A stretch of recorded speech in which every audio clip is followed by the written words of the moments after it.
व्यूह रचना युक्त पांडव सेना को देखकर दुर्योधन आचार्य द्रोण के पास गए। इसका क्या भाव है? ये धृतराष्ट्र सवाल करते हैं संजय से।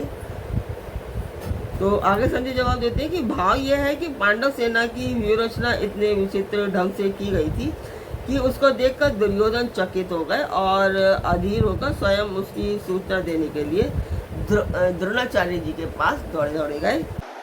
उन्होंने सोचा कि पांडव सेना की व्यूह रचना देख सुनकर धनुर्वेद के महान आचार्य द्रोण उनकी अपेक्षा अपनी सेना की और भी विचित्र रूप से व्यूह रचना करने के लिए पितामह को परामर्श देंगे।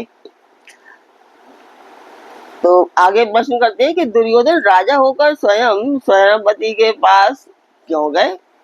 उन्हीं को अपने पास बुलाकर सब बातें क्यों नहीं समझा दी? यद्यपि पितामह भीष्म प्रधान सेनापति थे, परंतु कौरव सेना में गुरु द्रोणाचार्य का स्थान और भी उच्च और बड़े ही उत्तरदायित्व का था, क्योंकि द्रोणाचार्य आचार्य ही थे, गुरु थे, इसलिए उनका जो पद था वो बड़ा था पितामह से। पितामह तो ताऊ ही थे, तो उनका उस तरह से पद बड़ा था। सेना में जिन प्रमुख योद्धाओं की जहां नियुक्ति होती है, यदि वे वहां से हट जाते हैं तो सैनिक व्यवस्था में बड़ी गड़बड़ी मच जाती है। इसलिए द्रोणाचार्य को अपने स्थान से न हटाकर दुर्योधन ने ही उनके पास जाना उचित समझा।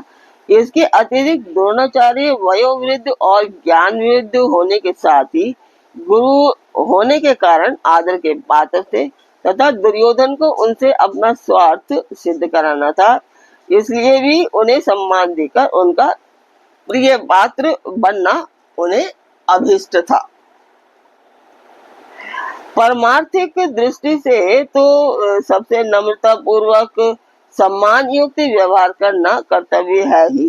राजनीति में भी बुद्धिमान पुरुष अपना काम निकालने के लिए दूसरों का आदर किया करते हैं। इन सभी दृष्टियों से उनका वहां जाना उचित था। पश्यताम पांडु पुत्र नामाचार्य महंती चमुम व्यूढ़ाम द्रुपद पुत्रेन तव शिष्येन धीमता। हे आचार्य, आपके बुद्धिमान शिष्य द्रुपद पुत्र धृष्टद्युम्न द्वारा व्यूहकार खड़ी की हुई पांडु पुत्रों की इस बड़ी भारी सेना को देखिए। तो धृष्टद्युम्न द्रुपद का पुत्र है, आपका शिष्य है और बुद्धिमान है।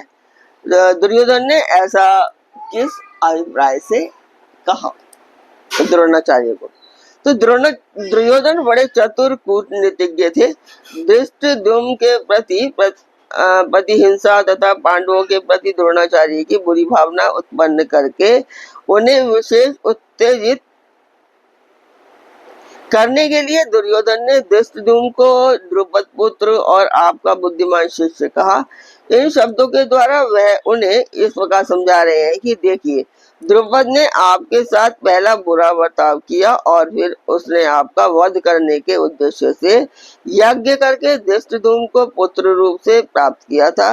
धृष्टद्युम्न इतना कूटनीतिज्ञ है और आप इतने सरल कि आपको मारने के लिए पैदा होकर भी उसने आपके ही द्वारा धनुर्वेद की शिक्षा प्राप्त कर ली। फिर इस समय भी उसकी बुद्धिमानी देखिए कि उसने आप लोगों को छकाने के लिए कैसी सुंदर व्यूह रचना की है। ऐसे पुरुष को पांडवों ने अपना प्रधान सेनापति बनाया है। अब आप ही विचारिए कि आपका क्या कर्तव्य है। तो आज का पाठ मैं यहीं पर पूर्ण करती हूँ। कल फिर मिलेंगे एक नए पाठ में। ओम कृष्णाय नमः।